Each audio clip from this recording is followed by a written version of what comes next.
पथरी, स्टोन की प्रॉब्लम, जैसे जैसे व्यक्ति का आहार विकृत होता जा रहा है और शारीरिक श्रम का अभाव होता जा रहा है, पानी की मात्रा कम होती जा रही है, हमारे डेली लाइफ में हम पानी कम पीते हैं और तले हुए पदार्थ ज़्यादा खाते हैं, उससे पथरी हो जाती है। एक तो गाल ब्लैडर में स्टोन होता है, एक पेनक्रियाज में स्टोन होता है, एक किडनी में स्टोन होता है, फिर किसी को गले में और किसी को तो पूरे शरीर में कहीं पर भी स्टोन हो सकता है। कैल्शियम डिपॉजिट हो जाता है, ज़्यादातर वो पथरी बन जाती है। वो कैल्शियम डिपॉजिट पेनक्रियाज में भी हो सकता है, वो कैल्शियम का डिपोजिशन वो जो है हमारी किडनी में भी हो सकता है, और कैल्शियम डिपॉजिट मैंने एक को देखा गले में पथरी हो गई। और ये तो ज़्यादातर जो पथरी हो कैल्शियम से बनती है। यदि आप नियमित रूप से कपालभाति प्राणायाम करते हैं और थोड़ा तेज चलते हैं या तेज दौड़ते हैं तो आपको कभी भी पथरी नहीं होगी। आप पानी की मात्रा पूरी सेवन किया करें। गाल ब्लैडर में स्टोन भी बहुत तेजी से बढ़ता जा रहा है। गाल ब्लैडर का जो स्टोन है वो कोलेस्ट्रॉल के बढ़ने से होता है। यदि आप नियमित रूप से कपालभाति करते हैं तो आपको गल स्टोन भी नहीं होगा और आपका कोलेस्ट्रॉल भी कंट्रोल में रहेगा। तले हुए पदार्थ हम ज़्यादा खाने लगे और शारीरिक श्रम छूट गया। इसमें कपालभाति तो जरूर करना चाहिए, तो आपको किडनी स्टोन, गाल स्टोन अथवा पेनक्रियाज का स्टोन या शरीर में कहीं पर भी स्टोन हो सकता है। तो पानी की मात्रा का पूरा ख्याल रखें। कभी कभी छाछ पी लिया करें। पहले थोड़ी सी खट्टी छाछ पी लिया करते थे, उसके और भी बहुत गुण हैं। उससे मूत्र रोग भी नहीं होते। वह शरीर के जो है विकास के लिए भी उसमें कैल्शियम से लेकर के दूसरे पोषक तत्व होते हैं। डाइजेशन के लिए भी बहुत अच्छी होती है। तो छाछ का सेवन कभी कभी कर लिया करें। पहले लोग कुल्थी की दाल कभी कभी खा लेते थे, तो कुल्थी का दाल का सेवन करने से कहीं पर भी आपके शरीर में स्टोन नहीं होगी। और स्टोन होने के बाद आप कुल्थी को उबाल करके, कुल्थी का दाल 1-2 चम्मच ले लिया, उसको एक पानी में उबाल करके एक गिलास पानी में उबाला, 50 ग्राम बच गया, तब 100 ग्राम बच गया तो छान के पी लिया उसको। पथरी के लिए मूली का प्रयोग भी बहुत अच्छा होता है। पहले मूली लोग खाया करते थे, अभी भी हम सलाद आदि में उसका प्रयोग करते हैं। जो मूली का नियमित रूप से सेवन करते हैं उनको पथरी नहीं होती है। जो का आटा कभी कभी खा लेते हैं, जो बारले जो है उसका सेवन बहुत अच्छा रहता है। पहले तो हमारे यहाँ खाने में हम जो है चना है, गेहूं है, बाजरा है, मकई है, अलग अलग तरह के अन्न खाया करते थे। वो स्वास्थ्य के लिए बहुत अच्छा होता है। तो जौ का सेवन जो करते हैं उनको भी पथरी नहीं होती है। और पथरी की दवाई के तौर पर हम लोग यवक क्षार है, मूली क्षार है, जो का मूली का क्षार बना लेते हैं, उसकी प्रक्रिया है। फिर हजरल यहूद भस्म उसमें हम डालते हैं, फिर श्वेत प्रपटी का को उसमें डालते हैं, तो इससे हम अश्मनी हर रस बनाते हैं। ये 1-1 ग्राम सुबह शाम इसका सेवन कर सकते हैं। ये पथरी के लिए बहुत उपयुक्त होती है। और पथरी के लिए कुछ काढ़े होते हैं जड़ी बूटियों के, जैसे वरुण की छाल है, गोखरू है, पुनर्नवा है, पाषाण भेद है, इन सब को मिला करके एक अश्मनी हर क्वाथ हमने बनाया, उसका भी सेवन 1-1 चम्मच सुबह शाम उसको काढ़ा बना करके पी लिया तो उससे पथरी दूर हो जाती है। एक पत्थर चटा पत्ते होते हैं, वो कहीं पर भी कोई किसी भी माली से आप पूछ सकते हैं। हम भी अपने नर्सरी में उसको लगाते हैं, लोगों को सिखाते हैं, बताते हैं कि आप कैसे अलग अलग बीमारियों में अलग अलग औषधियों का, जड़ी बूटियों का प्रयोग कर सकते हैं। तो ये पत्थर चटा के जो पत्ते होते हैं 3 से 5 सेवन कर लिया तो ये सभी तरह की पथरी से हमें छुटकारा दिलाता है। किसी की 7 दिन में, किसी की 15 दिन में, किसी के 1 महीने में पथरी निकल जाती है। कपालभाति करते करते लोगों को थोड़ा सा दर्द होने लगता है, फिर वो थोड़ा पानी पीते हैं और पथरी निकल जाती है। ऐसी मैक्सिमम लोगों को हो जाता है।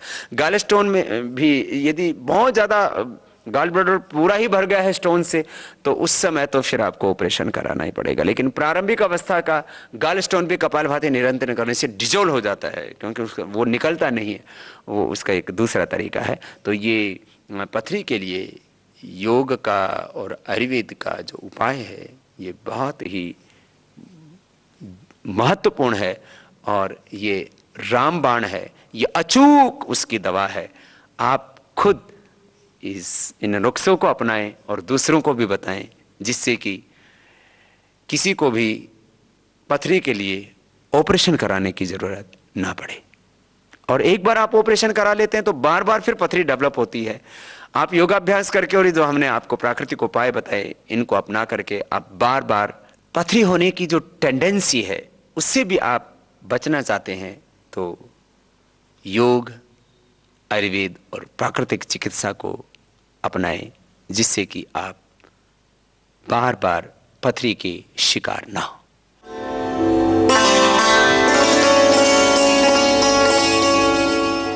पायूरिया की समस्या, दांतों में ठंडा गर्म पानी लगना, मसोड़ों का फूलना और उनमें ब्लीडिंग होना, और लंबे समय तक जब पायरिया रहता है तो मसोड़े इतने कमजोर हो जाते हैं कि ब्रश के साथ ही ऊपर नीचे होते रहते हैं।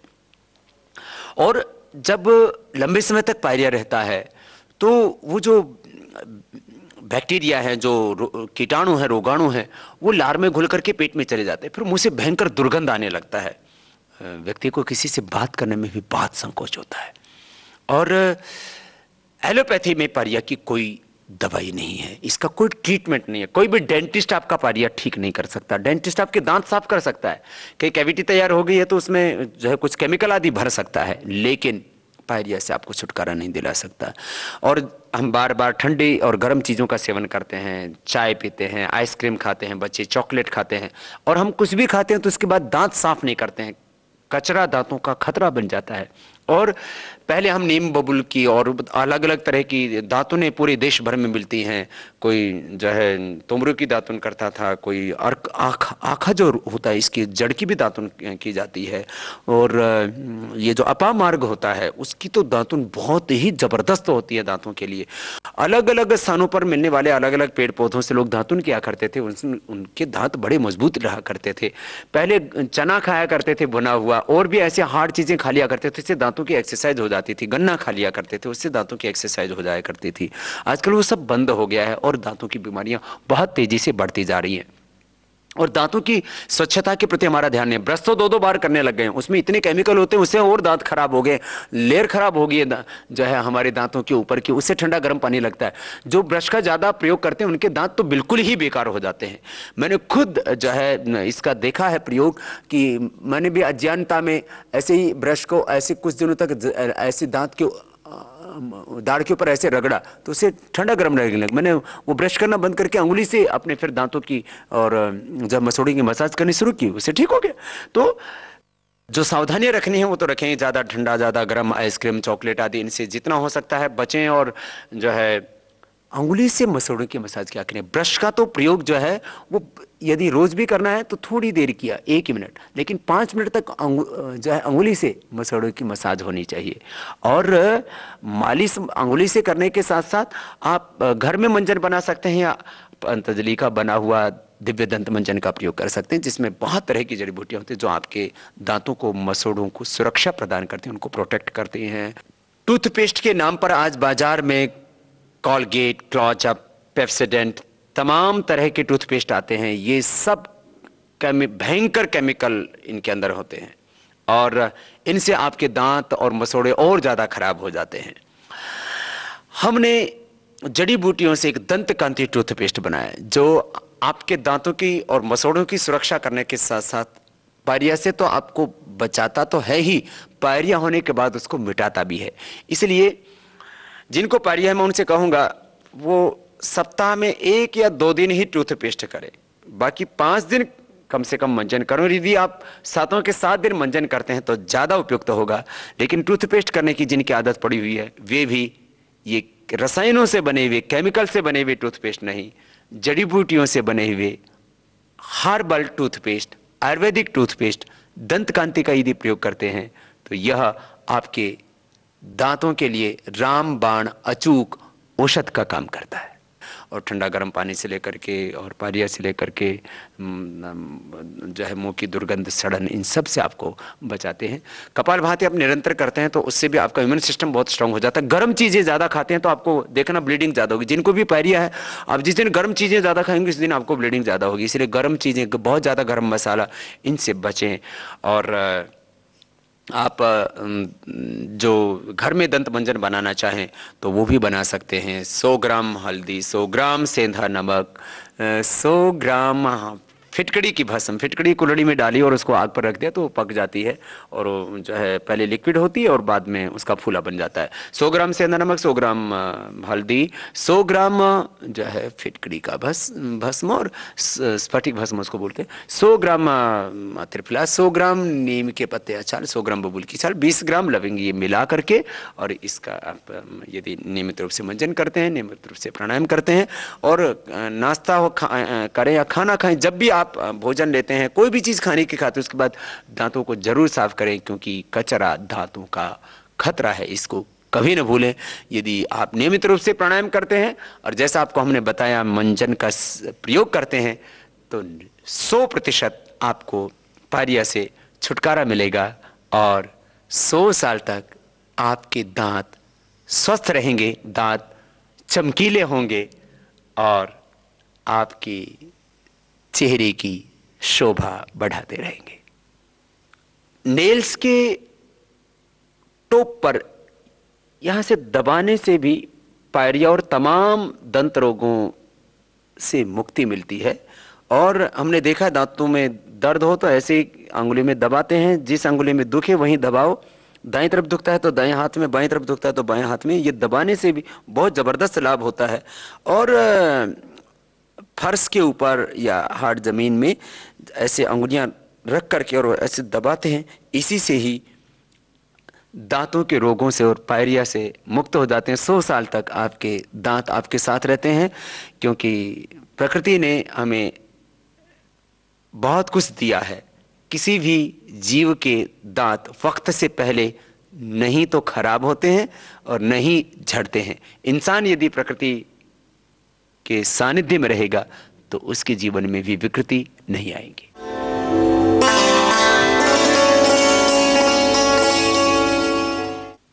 लिकोरिया, सफेद पानी की श्वेत प्रदर की बीमारी लेडीज को अक्सर हो ही जाती है, किसी को ज्यादा किसी को कम।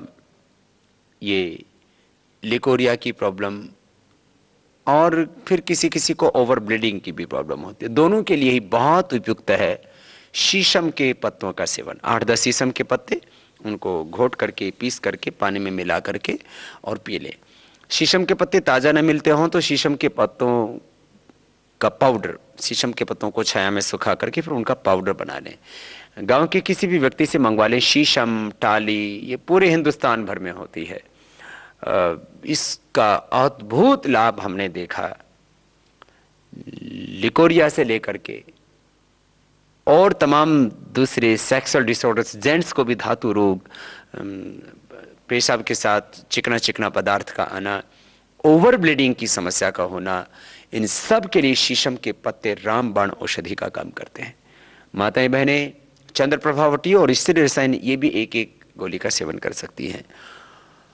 अशोकारिष्ट या दशमूलारिष्ट ये भी जो है मासिक धर्म की अनियमितता, मेंस्ट्रुएशन के इम्बैलेंस के लिए और मेनोपॉज के समय भी जो डिफरेंट प्रकार के हार्मोनल डिसऑर्डर्स होते हैं उसके लिए भी बड़ा उपयुक्त होता है दशमूल का और अशोकारिष्ट का सेवन, जो हमारे यहाँ पर सदियों से हमारे पूर्वज करते आए थे, हमें बताते आए थे।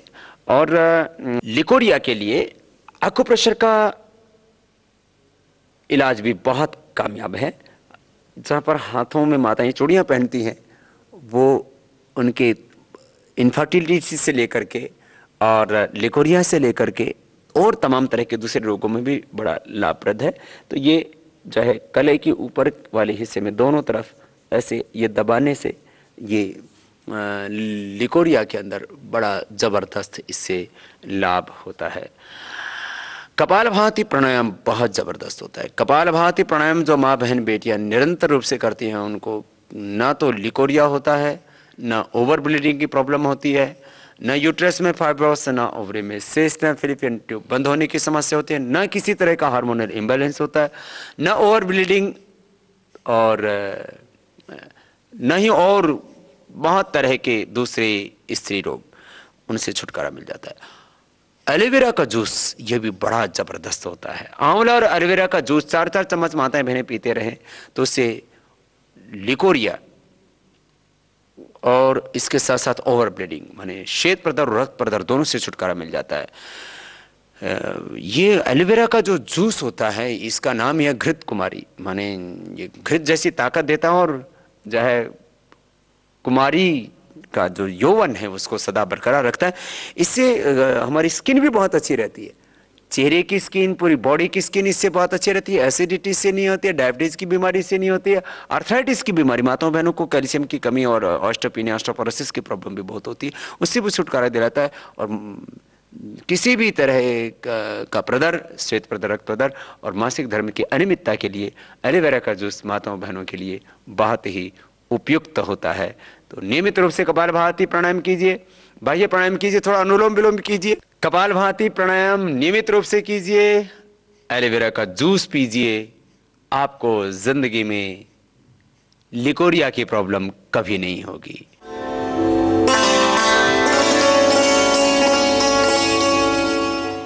यौन रोग, धातु रोग, सेक्सुअल डिसऑर्डर्स,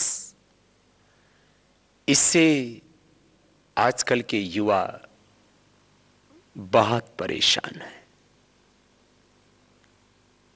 जवानी में ही बहुतों को बुढ़ापा आ जाता है। कोका कोला, पेप्सी, कॉफी, चाय और तमाम गर्म चीजें खा खा करके, मांसाहार कर करके और उत्तेजक दृश्य देख देख करके, उत्तेजक गाने सुन सुन करके, चारों तरफ वासनामय वातावरण है। कम उम्र में ही फिर अश्लीलता और तमाम वासनात्मक वातावरण, इन सब के बीच में व्यक्ति की शक्ति कमजोर पड़ जाती है और यूरिन के साथ में, पेशाब के साथ में चिकना चिकना पदार्थ का निकलना, स्वप्न दोष आदि की समस्या होना, और फिर जब विवाह का वक्त आता है तो फिर यौन दुर्बलता, फिर किसी को स्पर्म काउंट की कमी और तमाम तरह की विषमताओं से जो है जूझना पड़ता है। धातु रोगों के लिए, यौन रोगों के लिए तो कपालभाति, अनुलोम विलोम प्राणायाम। कपालभाति 15-20 मिनट से लेकर के आधा घंटे तक युवकों को करना चाहिए। धातु रोग का नाम और निशान नहीं रहेगा, किसी भी तरह की यौन दुर्बलता नहीं रहेगी, आपको किसी सेक्सोलॉजिस्ट के चक्कर नहीं काटने पड़ेंगे और तमाम तरह के जो खतरनाक केमिकल की जो दवाइयां खाते हैं अपनी यौन शक्ति को बढ़ाने के लिए, शारीरिक दुर्बलता को दूर करने के लिए, वो उसको चक्कर में आप नहीं पड़ेंगे। फिर अश्वगंधा, शतावर, सफेद मूसली, कौच के बीज, इनका पाउडर कर लें। अश्वगंधा, शतावर, सफेद मूसली, कौच का बीज 100-100 ग्राम ले लिया, पाउडर कर लिया, 1-1 चम्मच सुबह शाम दूध के साथ इसका सेवन करें। दूध के साथ खजूर ले लें, दूध के साथ गुड़ का सेवन कर लें। इससे यौन रोगों से आप बच जाते हैं। ज्यादा मात्रा में नहीं, 3 से 5 खजूर बस बहुत हो गया। थोड़ा सा 1 डली गुड़ की ऐसे दूध के साथ सेवन कर लिया। कपालभाति आधा घंटा करें और किसी भी तरह का फिर यौन रोग हो ही नहीं सकता। स्पर्म काउंट की कमी है तो वो भी ठीक हो जाएगी और यौन दुर्बलता भी नहीं रहेगी। चंद्र प्रभावटी 1-1 गोली, यौनामृत 2-2 गोली और शिलाजित रसायन ये भी 1 से 2 गोली खा सकते हैं। ये शिलाजित ऐसे भी यौन रोगों से लेकर के तमाम तरह की शारीरिक दुर्बलता को दूर करने में मदद करती है। तो यौनामृत 2-2 गोली, चंद्र प्रभावटी 1-1 गोली और शिलाजित रसायन 1-1 से 2-2 गोली सुबह शाम दूध के साथ सेवन कर लें तो किसी भी तरह की धातु रोग नहीं होंगे। और आसनों में शीर्षासन, सर्वांगासन, ये यौन रोगों के लिए बहुत ही उपयुक्त होते हैं। सुबह सुबह उठ करके फिर सूर्य नमस्कार करना, योगिक जॉगिंग करना, दंड बैठक लगाना, और कुछ नहीं आता है तो दौड़ लगाना। दौड़ लगाओ, जहां तैरने की सुविधा है तो तैरो, इससे आप यौन रोगों से बच जाएंगे। सुबह उठ करके प्रभु स्मरण किया करें, गायत्री का जप किया करें और अश्लीलता से बचें, उत्तेजक दृश्यों से बचें, तमाम तरह की संगीतों से बचें और जीवन में सदाचार का, ब्रह्मचर्य का पालन करें तो निश्चित रूप से आपको यौन रोग नहीं होंगे।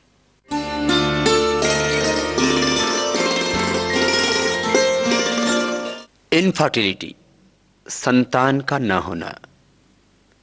शादी के बाद जब कोई मां कहने वाला, पिता कहने वाला, घर में किलकारी करने वाला बच्चा नहीं पैदा होता है दंपति को, तो घर में मानो विपत्तियों का पहाड़ टूट पड़ता है। कई तरह के ताने सुनने को मिलते हैं और फिर माताएं बहनें अंधविश्वास में आकर के, ढोंग पाखंड में फंस करके कोई ज्योतिषियों के पास, कोई सेवड़ों के पास, कोई ओझाओं के पास और तांत्रिकों के पास ऐसी ऐसी जो है निकृष्ट क्रियाएं जो है कई बार करती हैं माताएं बहनें, और सुनने को आता है कि बस बच्चा नहीं हो रहा था तो किसी दूसरे बच्चे का ही कत्ल कर दिया। क्या क्या होता है।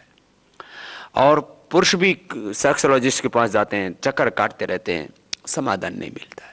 पुरुषों के लिए तो अश्वगंधा, सतावर, सफेद मूसली, कौंच के बीज पाउडर करके 100-100 ग्राम लेकर के 1-1 चम्मच सुबह शाम वो दूध से ले लें। यौनामृत, चंद्रप्रभा और शिलाजीत रसायन, यौनामृत 2-2 गोली, चंद्रप्रभा 1-1 और शिलाजीत रसायन 1-1 गोली सुबह शाम दूध के साथ सेवन कर लें। कपालभाति प्राणायाम करें, बाह्य प्राणायाम करें, हो सके तो शीर्षासन, सर्वांगासन भी कर लें तो उपयुक्त होता है। माताओं बहनों के लिए शिवलिंगी पुत्र जीवक, शिवलिंगी 100 ग्राम, पुत्र जीवक 100 ग्राम, शिवलिंगी के बीज 100 ग्राम, पुत्र जीवक के बीज 100 ग्राम पाउडर करके 1-1 ग्राम सुबह शाम दूध के साथ सेवन कर लें। फलघृत 1-1 चम्मच सुबह शाम दूध से ले लें। और पीरियड की प्रॉब्लम है तो उसमें फिर दशमूल क्वाथ पी सकते हैं और दशमूल अरिष्ट भी का भी सेवन कर सकते हैं। इनफर्टिलिटी के लिए माताओं बहनों के लिए ये जो जहाँ चूड़ियाँ पहनती माताएं यहाँ पर दबाया जाता है, तो ये भी जो है प्रजनन से संबंधित सभी रोगों के लिए बहुत ही उपयुक्त है। हमने देखा है शादी के 10, 20, 30 साल बाद भी उनको संतान सुख मिला है, और ये अद्भुत उपाय हमने आपको बताए हैं। प्राणायाम का नियमित अभ्यास जो है दंपति को करना ही चाहिए। स्त्रियों के लिए और पुरुष के लिए, दोनों के लिए ही हमने संतानहीनता के लिए आपको सूत्र बताए हैं, और निसंतान दंपतियों के लिए योग, अधिक जानकारी आपको चाहिए तो वो पूरी सीढ़ी भी आप ले सकते हैं।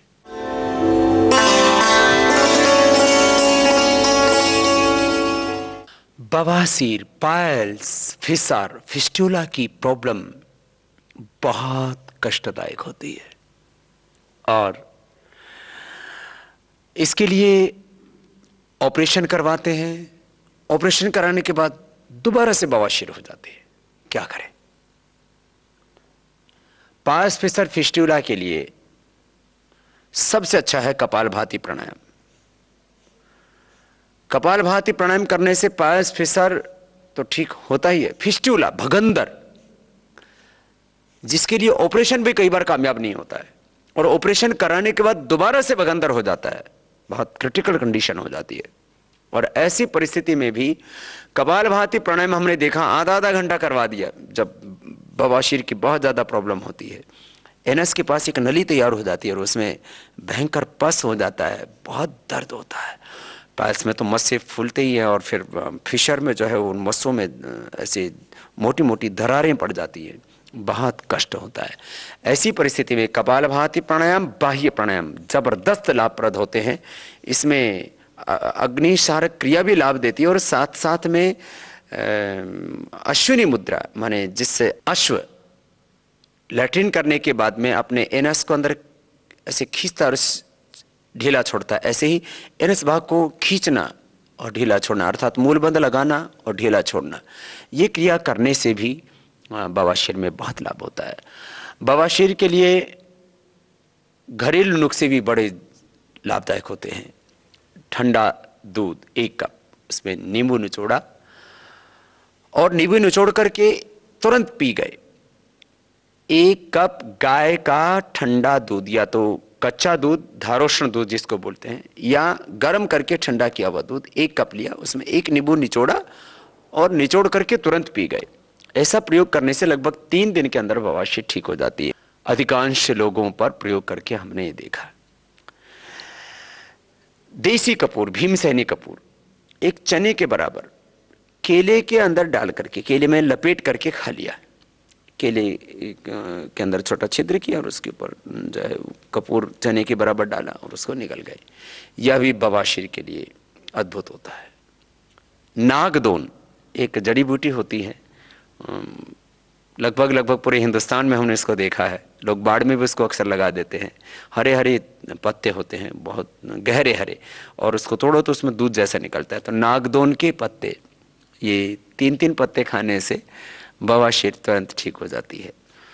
घरेलू उपचार के तौर पर आप बकाइन की गिरी 100 ग्राम, निमोली 100 ग्राम, नीम की जो फल होते हैं निमोली, नीम का फल 100 ग्राम, उसकी जो गिरी होती है, बकायन 100 ग्राम, हरड़ 100 ग्राम, और शुद्ध रसोंत मिल जाए तो वो 100 ग्राम ले लीजिए।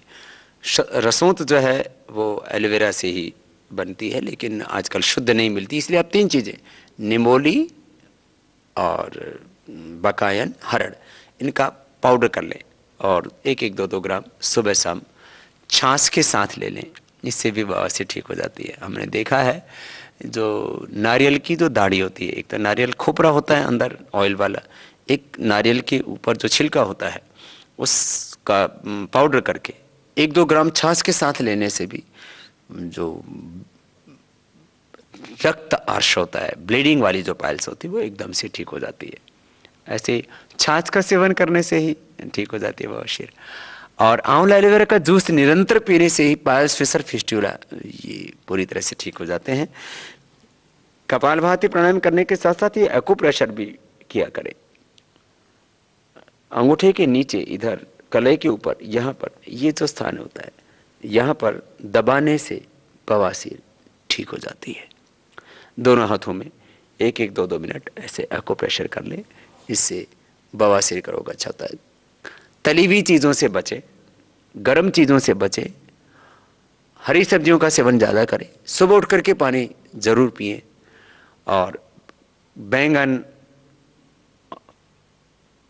और गरम मसाले, ज़्यादा मिर्च, अचार, इनसे बचेंगे तो आपको बवासीर की बीमारी से जल्दी ही छुटकारा मिल जाएगा।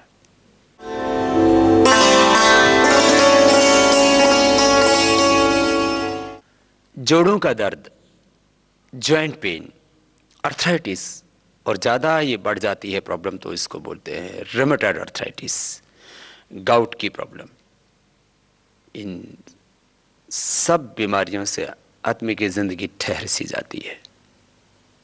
जोड़ों के दर्द के लिए एलोपैथी में जो पेन किलर्स लेते हैं, या ऑस्टापेन या ऑस्टापरेसिस आदि होने पर कैल्शियम आदि की गोलियां खाते हैं, ये पेन मैनेजमेंट के लिए थोड़ा आपकी मदद कर सकते हैं, लेकिन पेन किलर्स और कैल्शियम की गोलियां आर्थराइटिस की दवाई नहीं है। जैसे जैसे पेन किलर्स खाते जाते हैं आपका पेन और बढ़ता जाता है। ESR, uric acid, RA factor और तमाम तरह के जो आंतरिक असंतुलन है आपके शरीर में, ऑस्टोब्लास्ट ऑस्टोक्लास्ट का इम्बैलेंस है, उससे बोन फॉर्मेशन, बोन रिजॉर्प्शन का इम्बैलेंस है, इन सब से बचने के लिए 8 प्राणायाम, भस्त्रिका 5 मिनट, कपालभाति 15-20 मिनट से लेकर के, जब रूमेटॉइड अर्थराइटिस बहुत क्रिटिकल कंडीशन में होता है तो हमने देखा कपालभाति अनुलोम विलोम आधा घंटा किया, और कपालभाति अनुलोम विलोम आधा घंटा करने के बाद रूमेटॉइड अर्थराइटिस क्योर हो गया, जॉइंट पेन तो ठीक हुआ ही, गाउट कंट्रोल हो गया, यूरिक एसिड एकदम नॉर्मल आ गया, और RA फैक्टर, ESR एकदम नॉर्मल आ जाता है। तो कपालभाति अनुलोम विलोम प्राणायाम का निरंतर अभ्यास, सूक्ष्म व्यायाम करें। तली हुई चीजें, खट्टी चीजें, ठंडी चीजें, इनसे बचें। और जड़ों के दर्द के लिए बहुत जरूरी है हल्दी, मेथी, सौंठ, घरेलू उपाय है, घर में रह करके इसको कर सकते हैं आप। 100 ग्राम हल्दी, 100 ग्राम मेथी, 100 ग्राम सौंठ पाउडर करके 1-1, 2-2 ग्राम सुबह शाम दूध के साथ ले लें। जोड़ों के दर्द के लिए लहसुन भी बहुत अच्छा होता है। रात को भिगो दिया पानी में और सुबह उसको खाली पेट छोटे छोटे टुकड़े करके निगल गए। जोड़ों के दर्द के लिए बहुत अच्छा होता है एलोवेरा जूस। हमने देखा एक तरफ चंद्र प्रभावटी, योगराज गुगुल, सिंहनाथ गुगुल, त्रयोदशांग गुगुल और महावात, विध्वंसन, बृहत्वात, चिंतामणि, तमाम तरह की आयुर्वेद की बड़ी बड़ी औषधियाँ, और एक तरफ एलोवेरा का जूस। 4-4 चम्मच एलोवेरा का जूस गर्म पानी में पीने से एक तो हड्डियाँ मजबूत हो जाती हैं, ऑस्टोब्लास्ट ऑस्टोक्लास्ट सेल्स का बैलेंस होता है, इससे ESR भी नॉर्मल होता है, यूरिक एसिड भी इससे नॉर्मल होता है, RA इफेक्टिव भी पॉजिटिव से इससे नेगेटिव आने लगता है। सब कुछ चीज़ें अपने आप रेंज में आने लगती हैं। एलोवेरा जूस 4-4 चम्मच सुबह शाम जरूर इसका सेवन करें। और चिंता से दर्द बढ़ता है, निश्चिंत रहें, खुश रहें, प्रसन्न रहें। अर्थराइटिस के बहुत से कारण हैं, उसमें एक कारण जेनेटिक भी होता है, तो जेनेटिक कारणों से भी यदि वंशानुगत भी आपको अर्थराइटिस है तो भी प्राणायाम के अभ्यास आप इसको दूर कर सकते हैं। और आजकल तो खान पान सब दूषित हो गया है, यूरिया वाला खाना खाते हैं और तमाम तरह के रासायनिक खेती हो रही है। इसके को प्रभाव अर्थराइटिस से लेकर के, डायबिटीज से लेकर के, इनफर्टिलिटी से लेकर के कैंसर और जो है शारीरिक विकलांगता, चर्म रोग और तमाम तरह के खतरनाक रोग हो रहे हैं। और तो कोशिश कीजिए आपको शुद्ध आहार मिले और खाने में कैल्शियम युक्त खाना आप खाएं। कैल्शियम युक्त खाने के लिए आप जो है पनीर का प्रयोग कर सकते हैं, दूध का उपयोग करें, गाय का दूध, और जो खट्टा नहीं हो ऐसा दही का भी सेवन कर सकते हैं। जो ज़्यादा ठंडी चीज़ें उनसे बचें, ज़्यादा ठंडी चीज़ों से दर्द एकदम बढ़ जाता है और ज़्यादा खट्टी चीज़ों से भी दर्द एकदम बढ़ जाता है, उनका परहेज करें। और नियमित रूप से योगाभ्यास में 8 प्राणायाम और सूक्ष्म व्यायाम, क्योंकि कठिन योगाभ्यास अर्थराइटिस के पेशेंट नहीं कर सकते। सामान्य तौर पर चंद्र प्रभाव टी का सेवन किसी भी तरह के दर्दों में किया जा सकता है और शिलाजीत रसायन का सेवन। यदि आप सामान्य रूप से तंत्र प्रभावटी, शिलाजीत रसायन, योगराज, गुगुल एक एक गोली सुबह शाम खाते रहते हैं तो सभी प्रकार के जोड़ों के दर्द से आपको मुक्ति मिलेगी।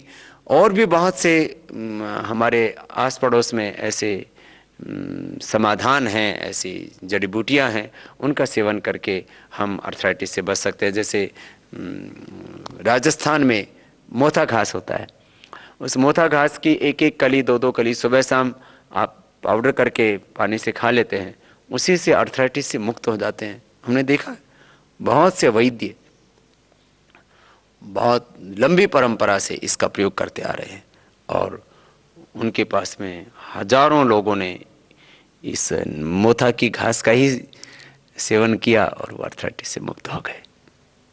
योग, अम्लपित्त, एसिडिटी एक ऐसी भी कॉमन प्रॉब्लम है जो ज़्यादा तीखे तले पदार्थ खाने से और ज़्यादा मसालों का सेवन करने से, ज़्यादा मिर्च खाने से, कम पानी पीने से, बिना समय के भोजन करने से, महर्षि चरक कहते हैं काल भोजनम आरोग्य करणम। जो स्वस्थ रहना चाहते हैं उनके लिए पहली शर्त है समय से भोजन करें, लेकिन समय से भोजन नहीं करते, ज़्यादा खाना खाते हैं। इन सब के कारण से एसिडिटी की प्रॉब्लम हो जाती है। एसिडिटी के लिए एलोपैथी में तो कोई दवाई नहीं है, जिंदगी भर दवाई खाते रहे, थोड़ी देर आराम मिलेगा, फिर बाद में एसिडिटी आपको हो जाएगी। आहार के ऊपर नियंत्रण सबसे पहली शर्त। ज़्यादा चाय पीते हैं, ज़्यादा कॉफ़ी का सेवन करते हैं, फिर शराब और मांसाहार, तमाम तरह के दूषित आहार से ये एसिडिटी पैदा होती है। तो मांसाहार से, शराब से, तम्बाकू से, इन सब से बचिए। कोका कोला, पेप्सी जैसे तमाम वो चीज़ें जो जिनमें भयंकर एसिड होता है, ये आपके शरीर को बहुत जहरीला बना देती हैं और पूरा आपकी आंतों से लेकर के, आमाशय से लेकर के पूरे डाइजेस्टिव सिस्टम को तहस नहस कर देती है। इनसे बचिए। बिना मसाले का भोजन, और मसाले के तौर पर जीरा हल्दी पर्याप्त है, थोड़ा धनिया आदि, और जो है ऐसा सात्विक भोजन लें जिससे कि आपको एसिडिटी ना हो। अंकुरित अन्न बहुत अच्छा रहता है एसिडिटी के लिए। अंकुरित मूंग से लेकर के और अंकुरित गेहूं से लेकर के तमाम जो भी अंकुरित अन्न है, सलाद है वो बहुत अच्छा होता है, हरी सब्जियां बहुत अच्छे होते हैं। खाना चबा चबा करके खाएं, जल्दी जल्दी ना खाएं। रित भूख हित भूत मित भूख को, और रोगी कौन नहीं जो रित भूख है, ऋतु के अनुकूल खाता है, हित भूख अपनी प्रकृति को के अनुकूल खाता है, और मित भूख जो कम खाता है। एसिडिटी के लिए सबसे अच्छी औषधि होती है एलोवेरा। आप खाने से पहले ही 4 चम्मच एलोवेरा जूस पी लीजिए, और ज़्यादा प्रॉब्लम होती है तो खाने के आधे घंटे बाद में एलोवेरा जूस पी लीजिए। आप एलोवेरा का जूस पीने से एसिडिटी परमानेंट ठीक हो जाती है। पाचन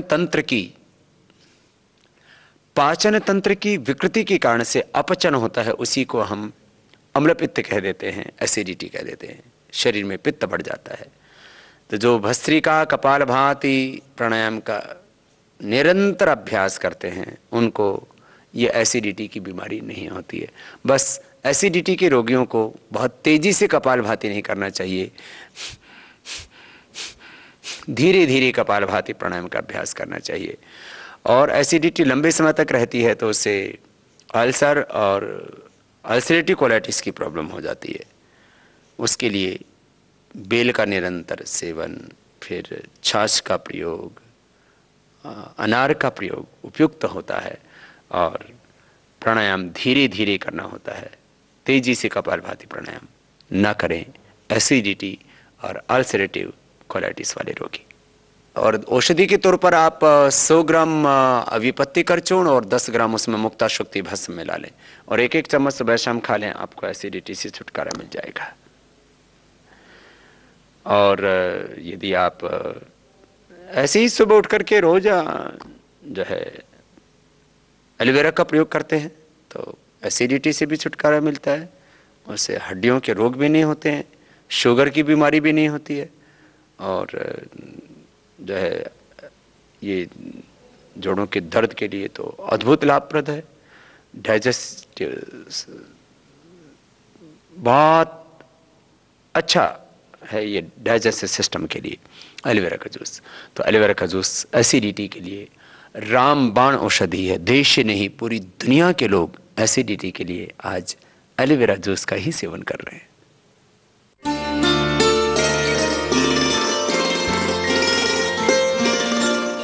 कफ, बलगम, सर्दी, जुकाम, गले में खराश, खांसी, बहुत तरह के ये कफ रोग बहुत परेशान करते हैं। किसी किसी को तो एक बार खांसी हो गई तो 1-1 महीना 2-2 महीना बीत जाता है, खांसी ठीक ही नहीं होती। उसके लिए कई तरह के सिरप पीते रहते हैं, और ये जो कफ सिरप जितने भी आते हैं इनमें भयंकर केमिकल्स होते हैं।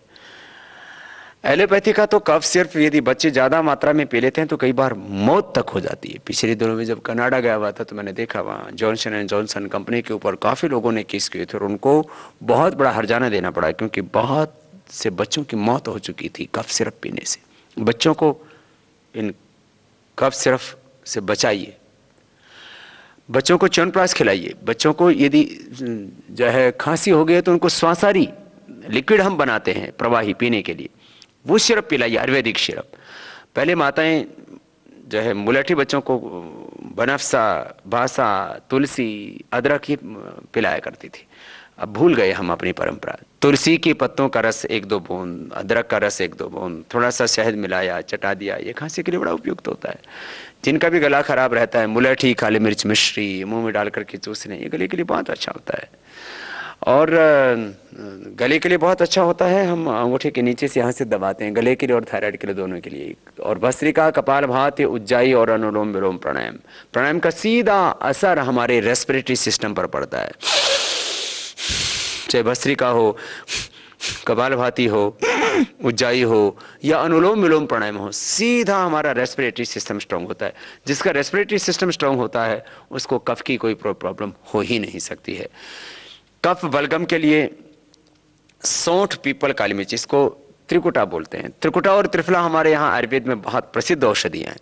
ये सौंठ, पीपल, काली मिर्च, त्रिकुटा 1-1 ग्राम शहद के साथ चाटने से किसी भी तरह का कफ हो, बलगम की प्रॉब्लम हो, ठीक हो जाती है। और बहुत क्रोनिक कफ होने पर 20 ग्राम त्रिकुटा, 20 ग्राम से 25 ग्राम सितुपलादी और 20-1 ग्राम स्वासारी, 5 ग्राम अभ्रक भस्म, 5 ग्राम प्रवाल पिष्टी, 10 ग्राम अमृता सत, और बहुत क्रोनिक है तो 2-3 ग्राम स्वर्ण संत मालती इसमें मिला देते हैं और ये शहद से 1-1 ग्राम चटा देते हैं। तो कैसा ही कफ हो, कोल्ड हो, सर्दी हो, जुकाम हो, पुराने से पुराना नजला हो, ये सब का सब इससे ठीक हो जाता है।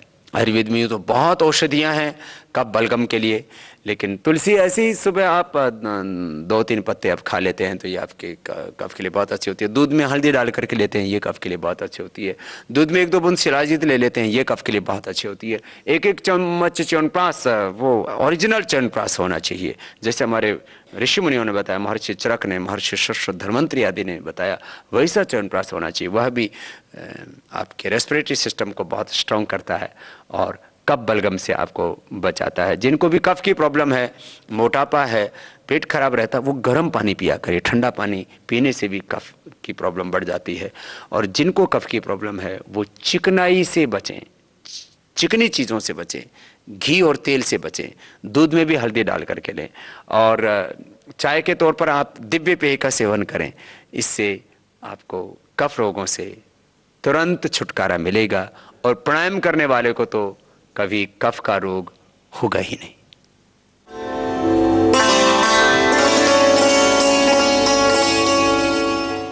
सिर दर्द, माइग्रेन पेन एक ऐसी समस्या है जिसका आधुनिक चिकित्सा विज्ञान में, मॉडर्न मेडिकल साइंस में परमानेंट क्योर नहीं है, लेकिन योग, आयुर्वेद और छोटे छोटे घरेलू नुस्खों को अपना करके आप माइग्रेन पेन से आधा शीशी का दर्द, आधे सिर का दर्द, इससे परमानेंट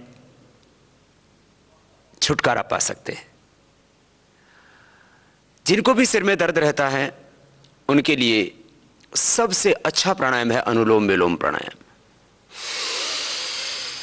बाएं नाक से श्वास लिया, दाएं से छोड़ दिया,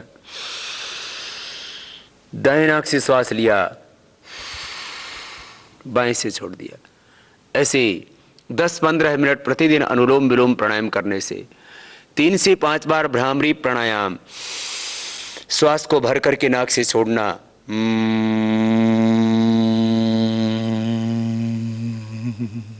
इसमें मुख बंद होता है, नासिका से ओंकार का नाद होता है, फिर ओंकार का उच्चारण करना, ओ।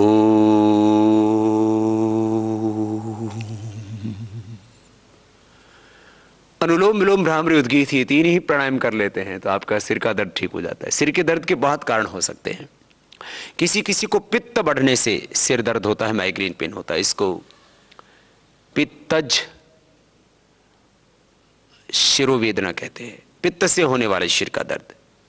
उसके लिए अच्छा होता है कि आप सुबह सुबह खाली पेट थोड़ा गुनगुना पानी पी करके उल्टी कर ले, तो उससे सारा पित्त निकल जाएगा और आपका सिर दर्द ठीक हो जाएगा। ऐसे भी कई बार जब यात्रा करते हैं या पहाड़ों में यात्रा करते हैं, उससे भी जब एसिडिटी बनती है तब भी तुरंत सिर में दर्द हो जाता है।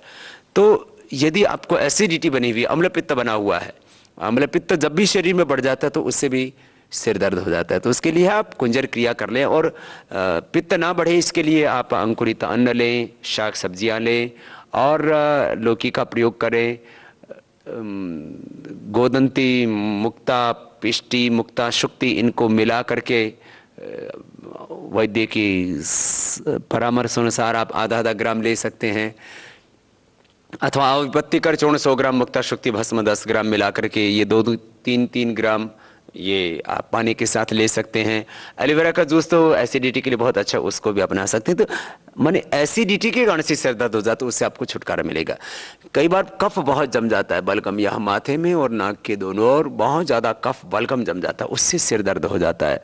और वो इसको बोलेंगे कि हम कफ के बढ़ने से, कफज जो शिरोरोग है, इसके लिए करीब 100 ग्राम शुद्ध जल, उसमें 1 चम्मच रीठा और करीब 1 चुटकी भर त्रिकुटा, या ऐसे ही घर में सौंठ और काली मिर्च तो होती है, उसका पाउडर करके 1 चुटकी भर वो डाल दिया।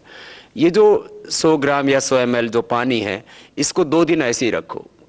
रीठा का पाउडर और त्रिकुटा चूर्ण अथवा सौंठ और काली मिर्च, 2-3 काली मिर्च और 1 चुटकी भर सौंठ, ये भिगो के रख दिया और 2 दिन बाद इसको छान करके रख लिया।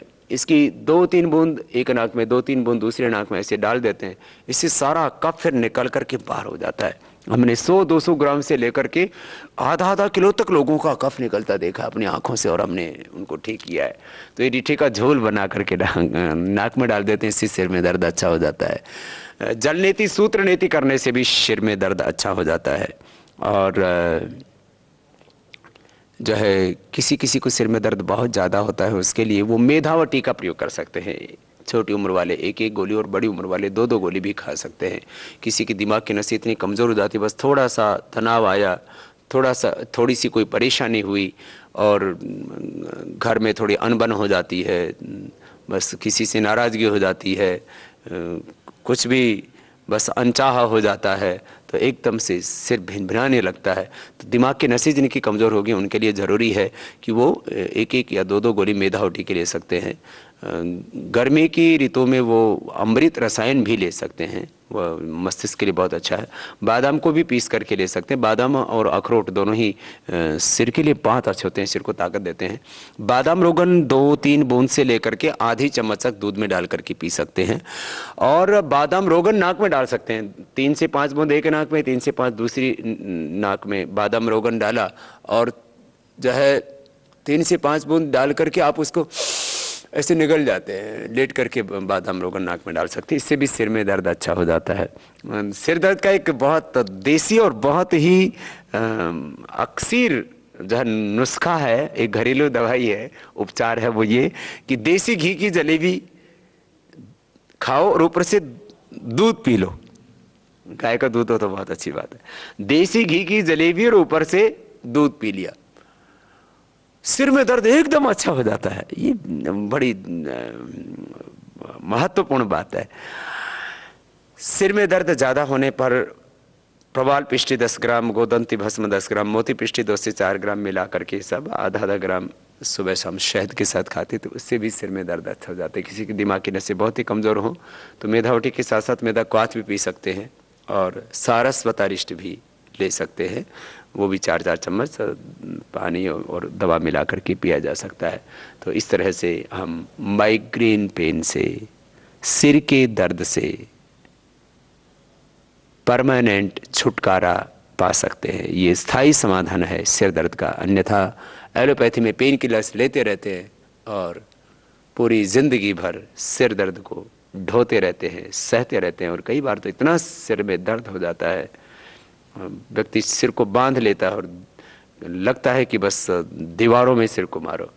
ऐसा भी कितना ही भयंकर सिर में दर्द हो अच्छा हो जाता है। हम इसके लिए दिव्य धारा का भी प्रयोग करते हैं, पतंजलि वाम का भी प्रयोग करते हैं। कई तरह की वाम सभी लोग लगाते हैं, आप घर में भी बना सकते हैं। देसी कपूर, पीपरमेंट, अजवाइन, शहद 10-10 ग्राम ले लीजिए, 10 ग्राम नारियल का तेल ले लीजिए और बस इसमें थोड़ा आप मिलाना चाहें तो थोड़ा लौंग का तेल भी मिला सकते हैं 2-3 ग्राम। तो ये सब मिला करके और रख लीजिए, एक लिक्विड बन जाता है, उसको ऐसे सिर में लगा लीजिए, थोड़ा सूंघ लीजिए, इससे भी सिर में दर्द अच्छा हो जाता है। ये एक्यूप्रेशर के पॉइंट होते हैं दोनों तरफ, माथे के दोनों साइड में ये जो गड्ढे होते हैं इसमें दबाने से, और सिर के पीछे भी एक गड्ढा होता है, इसको दबाने से भी सिर में दर्द अच्छा हो जाता है। रिंग फिंगर के टॉप पर और अंगूठे में भी दबाने से आप माइग्रेन पेन से छुटकारा पा सकते हैं।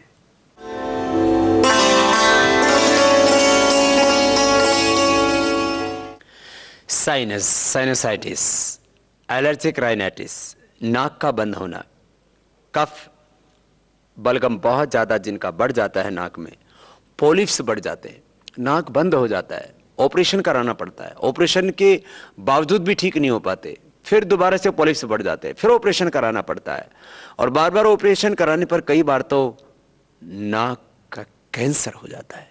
ये देखने में छोटी सी प्रॉब्लम लगती है लेकिन बहुत खतरनाक होती है ये साइनस की प्रॉब्लम। और कहीं पर भी किसी से बात करते हैं, सभा में बैठते हैं और हमारे नाक बंद होते हैं तो हम ठीक से बोल भी नहीं पाते हैं, हमारा प्रोनाउंसिएशन भी ठीक नहीं हो पाता है। और जब ये नाक की अंदर की हड्डी बहुत ज़्यादा बढ़ जाती है तो दिक्कत भी बहुत होती है, जहाँ भी बैठो वहीं ऐसे करना पड़ता है, आप ठीक से सांस भी नहीं ले सकते हैं। और जब ये ज़्यादा प्रॉब्लम हो जाती है तो रात को सोते सोते कई बार जो है पसीना आ जाता है, श्वास रुक जाता है, बहुत दिक्कत आती है। आपको हमेशा मुंह खोल के रखना पड़ता है और यदि बच्चों को ये प्रॉब्लम हो और वो मुंह खोल के रखते हैं तो उनके दांत बाहर आ जाते हैं। साइनस की बहुत सीरियस प्रॉब्लम है और इसका समाधान ऑपरेशन नहीं है। इसका समाधान है एक तो भस्त्रिका, कपालभाति, अनुलोम विलोम, ये 3 जरूरी प्राणायाम है। यूँ तो प्राणायाम का पूरा जो पैकेज है 8 प्राणायाम है वो पूरा करें तो बहुत अच्छी बात है, नहीं तो ये भस्त्रिका, कपालभाति और अनुलोम विलोम तो सबको करना ही चाहिए। एक श्वास को यूं भरा और बाहर छोड़ा, ये पहला प्राणायाम।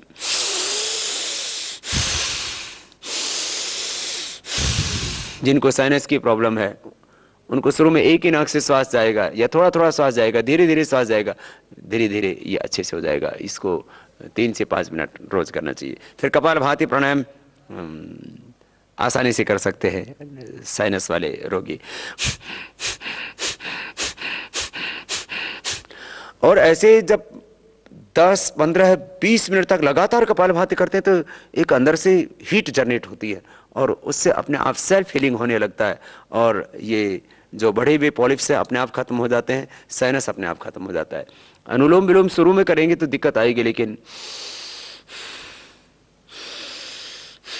बाद में फिर जैसे आप लगातार अनुलोम विलोम करेंगे तो जो है अभ्यास बढ़ता जाएगा और साइनस मिटता जाएगा। साइनस के लिए जलनेति सूत्र नेति भी काम करती है, और साइनस के लिए एक्यूप्रेशर की भी बहुत बड़ी भूमिका है। रिंग फिंगर के टॉप से लेकर के सभी अंगुलियों के टॉप पर ये साइनस के पॉइंट होते हैं। हम जोर से ऐसे ताली भी बजा सकते हैं और एक एक अंगुली के टॉप पर ऐसे दबा भी सकते हैं। इससे दबाते ही नाक एकदम से खुल जाते हैं। कफ अब ज़्यादा बढ़ा हुआ है तो इसके लिए 100 ग्राम बादाम, 20 ग्राम काली मिर्च, 50 ग्राम खांड पाउडर करके एक एक चम्मच रात को दूध के साथ ले लें। इससे एक तो साइनस की प्रॉब्लम में आपको तुरंत फायदा होता है, जिसको पुराना नज़ला भी कहते हैं। तो पुराने नज़ले के लिए, साइनस के लिए बहुत अच्छा होता है, और इससे पेट भी साफ हो जाता है, या आंखों के लिए भी बहुत अच्छा होता है। 100 ग्राम बादाम, 20 ग्राम काली मिर्च, 50 ग्राम खांड पाउडर करके एक एक चम्मच रात को थोड़े गुनगुने गर्म दूध के साथ ले लें। दूध भी अकेला कफ करता है, जिनको साइनस की प्रॉब्लम होती है तो दूध में भी थोड़ा हल्दी मिला करके ले लें। शिलाजीत ले लें। लक्ष्मी विलास रस और संजीवनी बटी भी ये बहुत लाभप्रद होती है। सामान्य रूप से घर में त्रिकुटा, सौंठ, पीपल, काली मिर्च, सूंठ, छोटी पीपल और काली मिर्च बराबर मात्रा में लेकर के, अर्थात जैसे 50-50 ग्राम ले लिया, 100-100 ग्राम ले लिया, पाउडर करके रख लिया, और ये आधा से 1 ग्राम शहद के साथ चाट लेते हैं। उससे भी साइनस की प्रॉब्लम अच्छी हो जाती है। तो ये साइनस के लिए कुछ घरेलू उपाय आपको बताए। जिनको भी साइनस की प्रॉब्लम रहती है वे तली हुई चीज़ों से बचें, घी वाली चीज़ों से बचें, और ठंडे पानी से भी बचें। वो जब भी पानी पिएं, गर्म पानी पिएं, इससे उनको तुरंत राहत मिलेगी। ये साइनस यदि लंबे समय रहता है तो हमारी सेहत के लिए बहुत ही खतरनाक होता है। इसलिए यदि आप बहुत पॉल्यूटेड एरिया में रहते हैं, उससे भी इसके होने की संभावना और ज़्यादा बढ़ जाती है। तो आप प्राणायाम करेंगे तो आपका इम्यून सिस्टम स्ट्रांग रहेगा, और आप पहली बात तो साइनस होने से अपने आप को बचा पाएंगे, और साइनस होने के बाद इसको मिटा पाएंगे प्राणायाम से, आयुर्वेद से, प्राकृतिक चिकित्सा से।